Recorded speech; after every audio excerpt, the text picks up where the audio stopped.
This video is dedicated to the late great Sir Christopher Lee.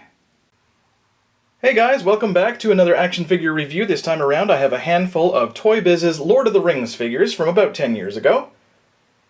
So here is Saruman, the late great Christopher Lee's character, and he looks pretty good. The likeness is not bad at all. Doesn't look exactly like him, but it's pretty close. I love the detail in the beard and the costume as well. Looks great. On his back you can see this lever there that a lot of these Lord of the Rings figures have. It allows the figure to move the arm up and down, so it's a pretty decent action feature that came along with about half of these figures, I'd say, had those. Here is the magnet on Saruman's palm that can hold the palantir like a basketball. And there is Saruman, one last shot of a great character and a great figure too. Good job, Toy Biz. Here is Gandalf the White as he appeared in The Two Towers and Return of the King, and he's looking pretty cool as well overall. Beautiful white coloring. Now the face is kind of like Sir Ian McKellen. It looks a bit like him, but not that much. It's decent though.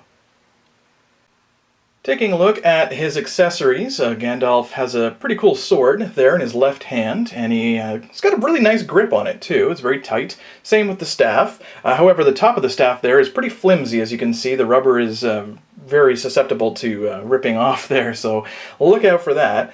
Now on his back, as you can see, he's got the same kind of action feature as Saruman. It's a button instead of a lever, but same thing. Now as I open him up a bit here, you can see he's this inner skirt here has kind of turned yellow a little bit. It might not show up so much on camera, but he's kind of turned into Gandalf the Yellow in that part right there, so that's unfortunate. What can you do? Here is Legolas, one of the best figures in the line. Legolas has a very nice head sculpt, and I think that does look quite a bit like Orlando Bloom. That's very, very close. Great job, guys. Taking a look at some of Legolas's accessories, as you can see, he comes with a bow and a sword, and he's also got about 4 arrows in his quiver here, and a couple of elven daggers. So there's 2 of them in there. I'm going to take one out just to take a look at it. They're both fairly identical, and that's really cool. A lot of accessories for this figure. Now, as I look at Legolas, I have to say that as great looking as he is, there are a couple of quibbles in terms of the looseness of the figure. He's a little loose, even straight out of the package. He does have some decent articulation, though, I will say. All of these figures have more or less the same articulation, except for maybe some of the smaller ones.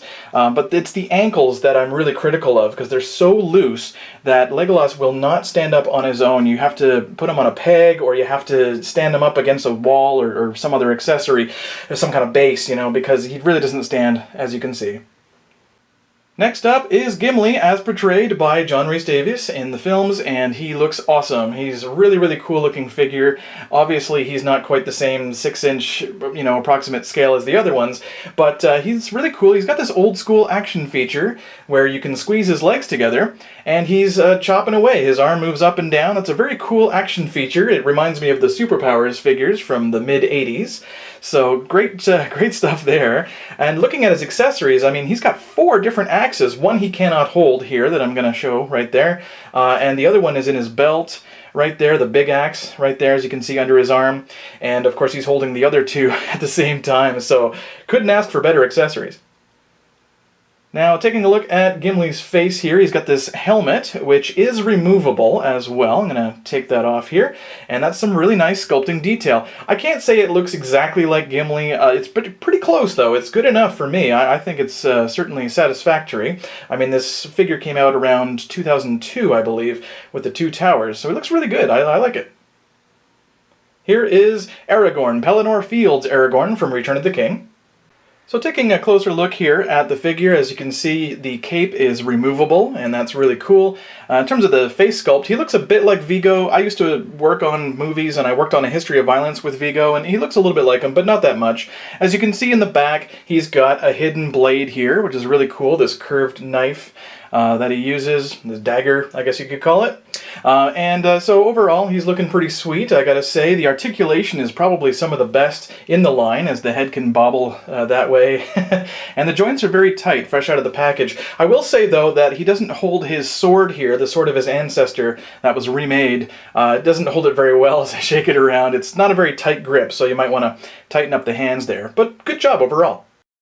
Now on to this Berzerker Uruk, one of Saruman's main minions here from the Two Towers. So this Uruk warrior has the same kind of button that Gandalf has on the back. It allows him to move his arms up and down. This was the kind of suicide bomber that blew the wall in the Two Towers, as I recall. Very strange looking curved weapon there. The head does not move that well, and the mask does not come off. Now, I've got one little immature thing to say about this figure. Just like the Tarzan from the 90s, this figure has a very unfortunate action feature. Yeah, there you go. So mine's out of the gutter, and moving on. I think he's a pretty nice figure overall. He's actually very tight. He stands up very well. Good ankles that don't cave in like a lot of the figures, so it's a pretty good job. Now on to the leader or champion of the Ring Wraiths, known as the Witch King. This figure is from Return of the King, of course. Very, very cool looking action figure with great detail and features.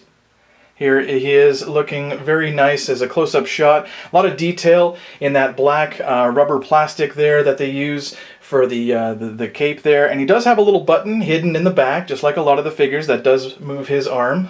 Just the right arm up and down like that, that's pretty good overall. I'm pretty happy with the way that they made this figure. The tattered clothing is very nice. The elbows don't bend that well, that's my only criticism, and this little Morning Star weapon is obviously one of the coolest weapons in the whole franchise, in all three films. He's a really, really cool looking bad guy. Great job. Now on to Gollum. This is the Two Towers Gollum with his base. So Gollum here, as the close-up, you can see great sculpt on the eyes especially. Good job on the hair and the details all over the body of the figure. Actually did a really, really good job here with Gollum. He's one of the best sculpted out of the whole line, in my opinion. Look at that spine in his back. Ew! So Smeagol, or Gollum, here is very posable. He's extremely posable. He's got an ab crunch. His head moves quite a bit. And he can move him around here and there, doing different things with his hands. He actually has palm articulation, which is really cool to see. And that's very rare in this line, certainly. As you move him around here, he's got a bit of a waist twist. And of course, his legs are a little flimsy, I gotta say. He doesn't stand up very well. He's got these magnets on the bottom of his feet at the heels. Those are not for the base that he came with, the rock climbing base. I'm not sure what those are for. I guess it's for a different base that is magnetized. I'm not sure. But as you can see, he's got some nice toe articulation there. And they did a really fine job overall. I guess by the time of the Two Towers and Return of the King figures, in 2002, 2003, 2004, these figures got even more and more posable. So it was great to see Toy Biz keep on doing that. Like I said, he's a little flimsy, but overall he's a really nice little figure. And here is Smeagol, or Gollum, as he's known. The rock base here is not very good. It really doesn't ring my bell whatsoever. You can move it very slowly as he attaches at the wrists there to these two pieces. It's very flimsy. He falls down very easily. This little knob here at the back is supposed to allow you to move him up and down the rock base. It's really not exciting to me. He falls off very easily, as you'll see in a minute. But for today, I want to thank you so much for checking out these 8 awesome Lord of the Rings figures by Toy Biz. There he goes. Keep collecting, guys.